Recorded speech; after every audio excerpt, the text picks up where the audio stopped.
Charlene, welcome to the Bitcoin Source. Can we start things off by having you introduce yourself to the audience? Thank you. Thank you. I'm excited to be here. I'm Charlene Fadirepo. Man, I do so many things in the Bitcoin space. I'm a Bitcoin activist and educator. I run a company called Mango Digital Strategies, and we help businesses onboard into Bitcoin and embrace Bitcoin. I have a couple of books out. I'm one of the co-authors of Bitcoin and the American Dream, which is this amazing book that we wrote last year to help lawmakers understand Bitcoin. Also, am the author of Sade Satoshi's, and most importantly, I'm the founder and creator of the Bitcoin in Africa show. And that's a podcast where we are telling Africa's Bitcoin story.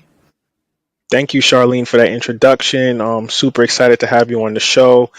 One of the first questions I usually ask people is one that I really want to know about, which is where did you source your Bitcoin knowledge, whether it was books, courses, or even people in the Bitcoin ecosystem that might have inspired you or helped you gain some knowledge about becoming a better Bitcoiner?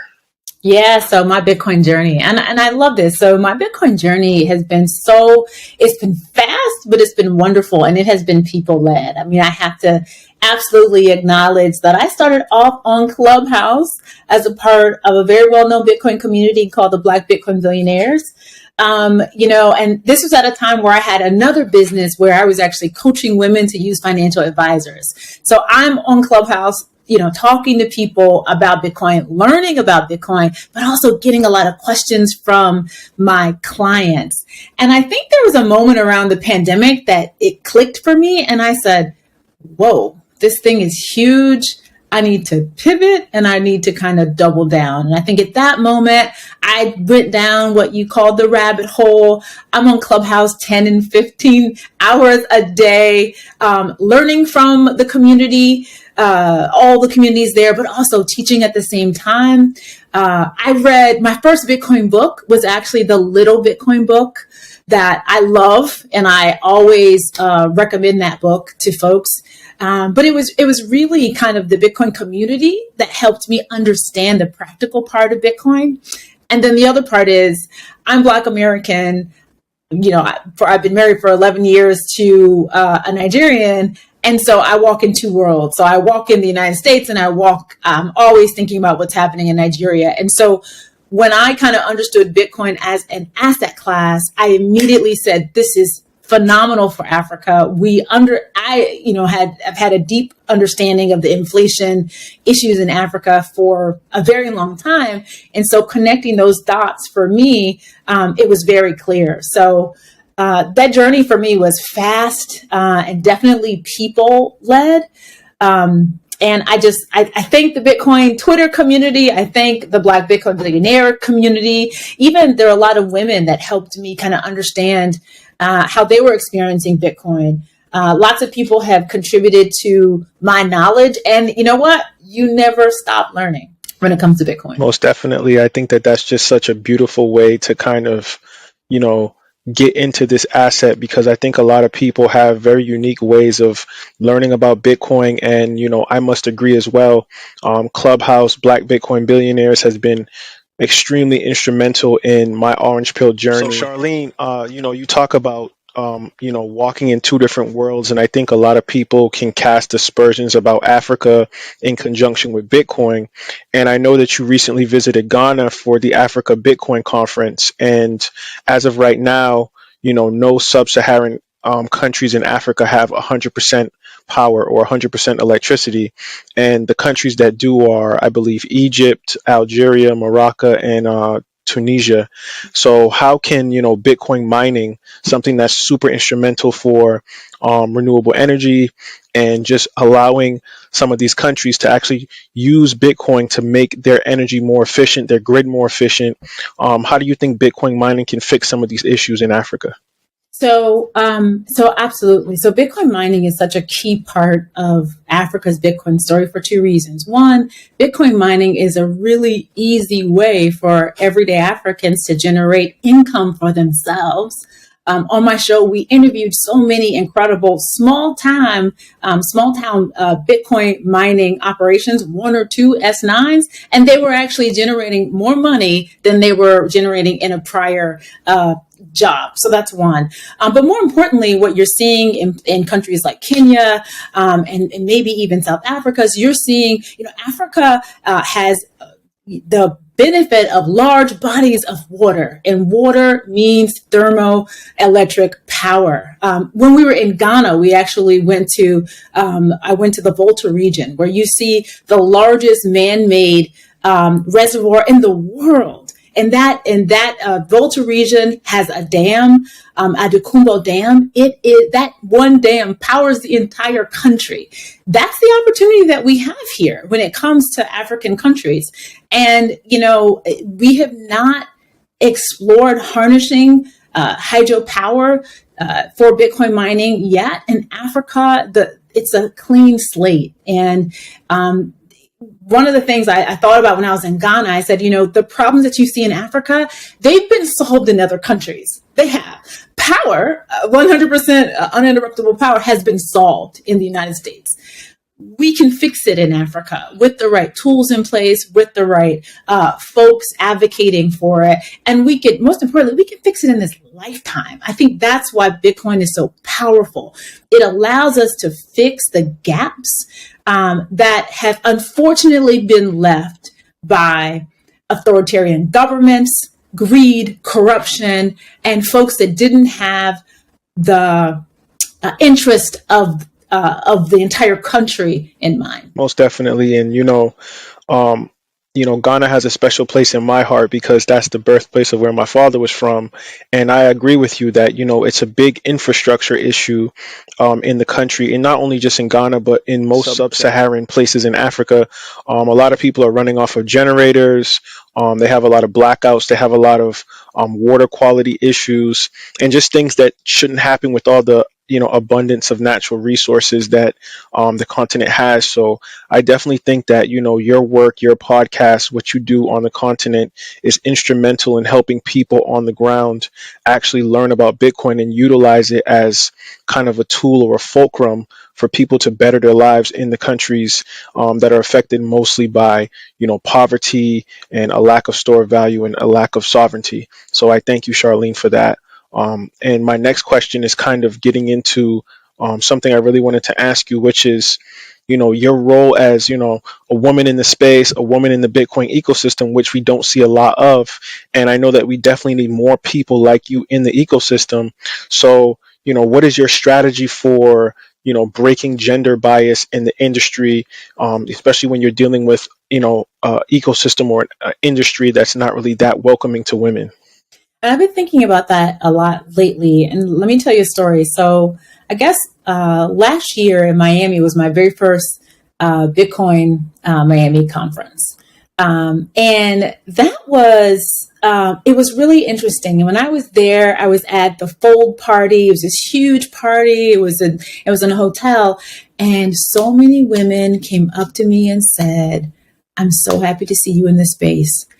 You have no idea what it means when you're on Twitter. You have no idea what it means when I see you on Clubhouse." And these women were all ages, all races, all backgrounds from multiple countries. And at that moment, I said to myself, oh my goodness, you don't really you never know who is watching, and you never know who you're inspiring. And so I know what it feels like to be othered. I know what it feels like to be the only Black person in a space. I definitely know what it feels like to be the only woman in the space. And many times it doesn't feel good. And so I think that in addition to some of the work that I do, I'm very deeply aware of my role as a woman, as a Black woman, as a Black American woman married to a Nigerian.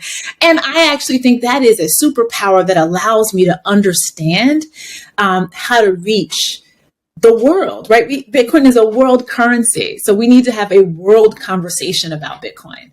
I always say you need to find your place in the Bitcoin space. And I absolutely mean that when I'm talking to women. There are going to be some spaces that are not welcoming. Okay. Don't go there.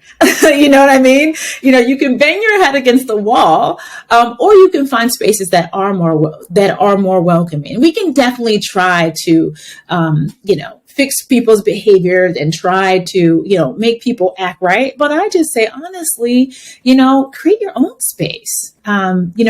you didn't ask this, but I think it's important to say, the first level of Bitcoin is understand. The next level is, what are you going to do? Like, after you get it, like, you need to know how, you need to know that, like, but you need to know what to do next, right? And so, are you going to teach? Are you going to organize a business? Are you going to help other people? Are you going to create hopefully generational wealth for yourself and your community? It's not enough to just read a book.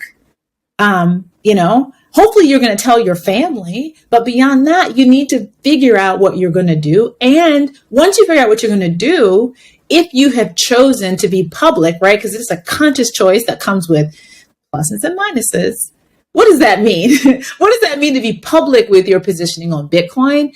And the last thing I'll just say, recognize it's a huge responsibility. If you have a platform of one person or 10,000 people, it's a huge responsibility. And you have to be careful about everything you say, because people are making decisions based on the information that you share. And for me, I take this idea of trust very seriously. I came from the banking industry, so that the public trust is important. There is no room for error. And I just think that, for me, I want to see more women in the space. And I think that me just kind of being here is important. Sometimes showing up is the highest form of resistance. And I try to show up, as my best self every day. Yes, and you show up and show out, and I'm super proud of you. And you talked about what are you going to do in the industry as far as educating or teaching or giving back. And I know that you've written some books on Bitcoin. I bought your book for my daughter, and I just think that is very instrumental for young women, especially women of color, to see a reflection of themselves in this industry, because that kind of inspires. Like when Nipsey Hussle always says, the highest human act is to inspire. And I think that a lot of women are watching you, even if they don't give you your kudos publicly. I think that they watch you and they kind of learn from you. And I do think that it's important that we are transparent about what we're actually teaching or giving back to the community, especially when it comes to Bitcoin, because this asset is so new.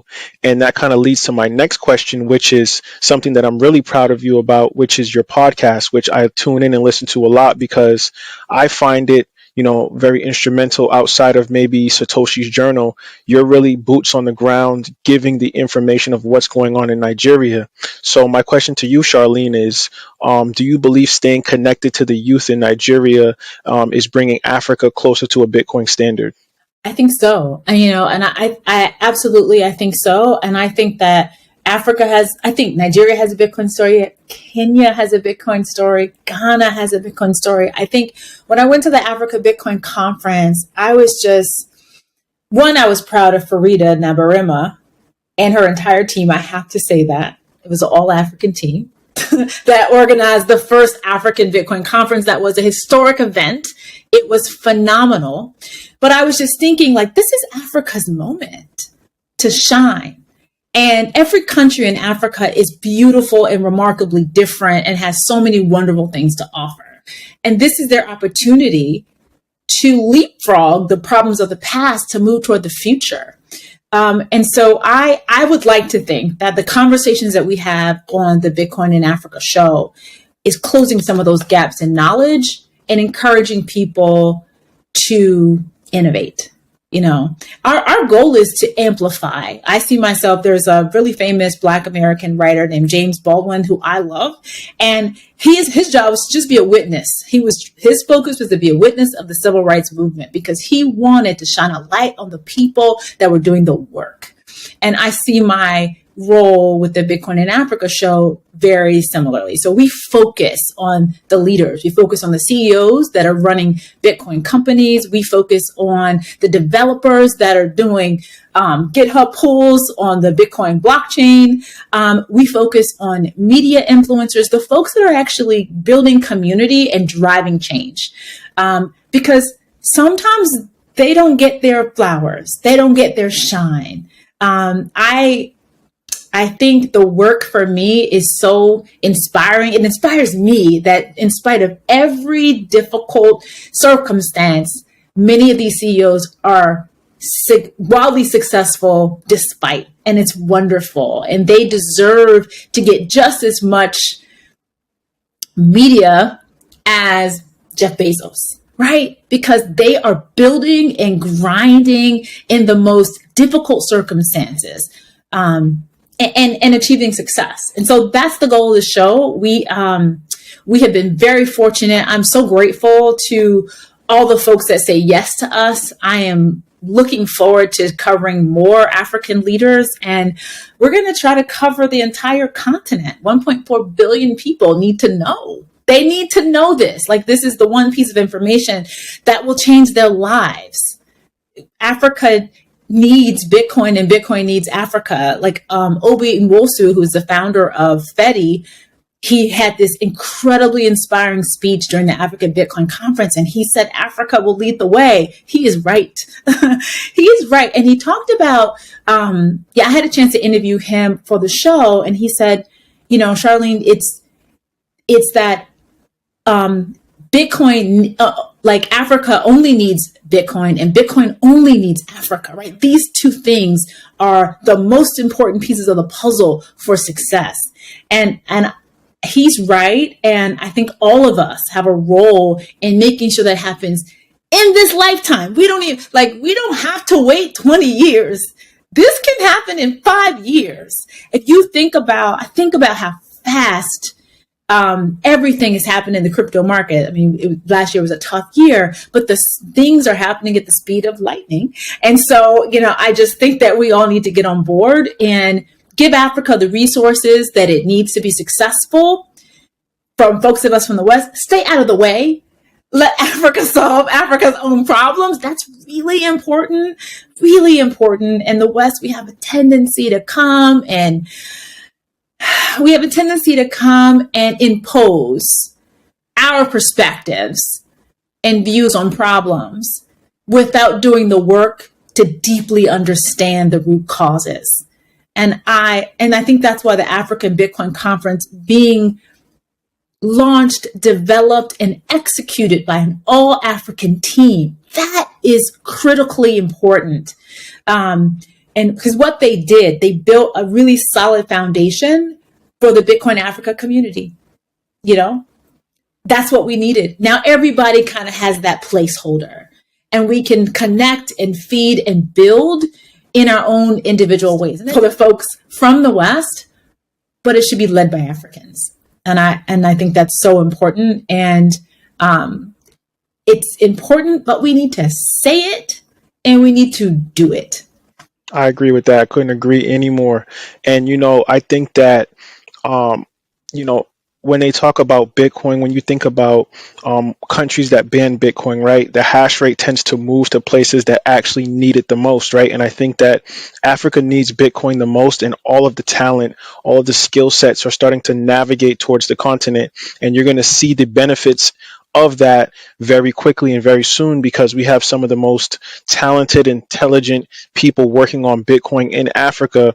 And I think that your show, your podcast really highlights that. And I think that that's super important, because when people look at this asset, they look at Bitcoin, they just assume that this is something coming out of Silicon Valley, and they don't think about Africa in that context of, or a place that is kickstarting innovation. And I think that your podcast is something that I know for myself, living in the West, but having family in Africa, I can always connect the bridges there when I listen to your show, because, it's just utterly important. And I just can't give you your flowers any more than that. But Charlene, you do great things in the space. And there's also something that I really wanted to talk about, which is your business acumen.